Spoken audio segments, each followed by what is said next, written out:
Hello viewers, welcome back to my channel. ഇന്ന് animal മിൽക്സും അവയുടെ പ്രത്യേകതകളുമാണ് ഈ വീഡിയോയിൽ ഉൾപ്പെടുത്തിയിരിക്കുന്നത്. നിങ്ങൾ കുറച്ച് പേർക്കെങ്കിലും ഇത് അറിയാമായിരിക്കും. അറിയാത്തവർക്കായാണ് ഈ നോളജ് ഷെയർ ചെയ്യുന്നത്. സാധാരണയായി പശുവിൻ പാലും ആട്ടിൻ പാലും ഒക്കെ നമ്മൾ ഉപയോഗിക്കാറുണ്ടെങ്കിലും മറ്റ് മൃഗങ്ങളുടെ പാലിനും ചില പ്രത്യേകതകളും ഗുണങ്ങളൊക്കെ ഉണ്ട്. അതെന്താണെന്ന് നോക്കാം. അതോടൊപ്പം ഏറ്റവും മികച്ച പാൽ ഏതാണെന്നും പാൽ ശരിയായ രീതിയിൽ തിളപ്പിക്കേണ്ട ആവശ്യകതയും ഈ വീഡിയോയിൽ ഉൾപ്പെടുത്തിയിട്ടുണ്ട്. ഈ വീഡിയോ ഒരു നോളജ് പർപ്പസിനായി മാത്രം ഉപയോഗിക്കുക. വ്യക്തമായ ധാരണയില്ലാതെ ഉപയോഗിച്ചുകൊണ്ടിരിക്കുന്ന നമ്മൾ മാറ്റി ഉപയോഗിക്കാൻ പാടുള്ളതല്ല.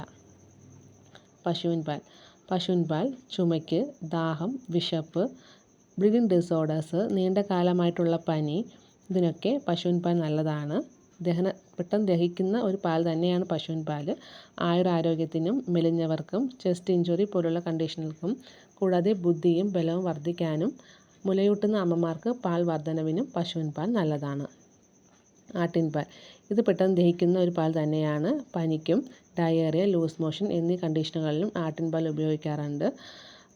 പൾമണറി TB പോലത്തെ കേസസിലും ആട്ടിൻപാൽ ഉപയോഗിക്കാറുണ്ട്. എരുമപ്പാൽ അതത്ര പെട്ടെന്ന് ഡൈജസ്റ്റ് ആവുന്ന ഒന്നല്ലെങ്കിലും ഇതിനൊരു ശീത ഗുണമാണുള്ളത്. ഇത് ആന്ധ്ര സൈഡിലൊക്കെയാണ് കൂടുതലായി ഉപയോഗിക്കാറ്. അവർക്ക് ഈ പാൽ അനുയോജ്യമാണ്. അവിടെ സമ്മറാണ് കൂടുതൽ. അതുകൊണ്ട് എരുമപ്പാൽ അവിടെ ഉപയോഗിക്കാറുണ്ട്. ഈവ്സ് മിൽക്ക് ഓർ ഷീപ്പ് ചെമ്മരിയാടിൻ്റെ പാൽ ഇത് ഹൃദയത്തിൻ്റെ സംബന്ധമായ ചില രോഗങ്ങൾക്ക് നല്ലതാണ്. വാതരോഗങ്ങൾക്കും ഹിക്കപ്പിനൊക്കെ ഈ ഈവ്സ് മിൽക്ക് നല്ലതാണ്. ഒട്ടകത്തിൻ്റെ പാൽ അല്ലെങ്കിൽ കാമൽ മിൽക്ക് ഇതും ഈസി ഡൈജസ്റ്റബിൾ ആയിട്ടുള്ളൊരു പാൽ തന്നെയാണ്. പെട്ടെന്ന് ദഹിക്കുന്ന ഒന്ന് തന്നെയാണ്.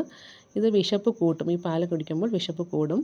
വയർ വീർത്തിരിക്കുന്ന കേസസിൽ, അതായത് enlargement of abdomen, distension of അബ്ഡോമനിലൊക്കെ ഈ പാൽ പൊതുവെ നല്ലതായിട്ടാണ് അറിയപ്പെടുന്നത്.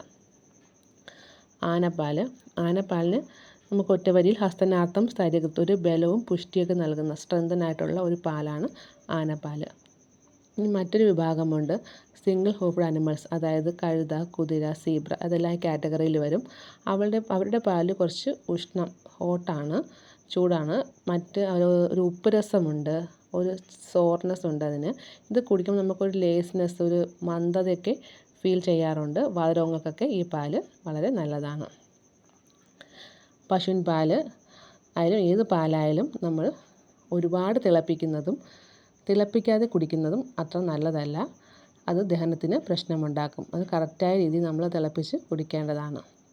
ഏറ്റവും നല്ല പാലായി പശുവിൻ പാൽ തന്നെയാണ് ആയുർവേദത്തിൽ പറയുന്നത്. പശുവിൻ പാൽ മാത്രമല്ല, പശുവിൻ നെയ്യുമാണ് ഏറ്റവും ശ്രേഷ്ഠമായി പറയപ്പെടുന്നത്. കൂടുതൽ അറിയാനായി ചാനൽ ലൈക്ക് ചെയ്യുക, സബ്സ്ക്രൈബ് ചെയ്യുക, ഷെയർ ചെയ്യുക. Thank you.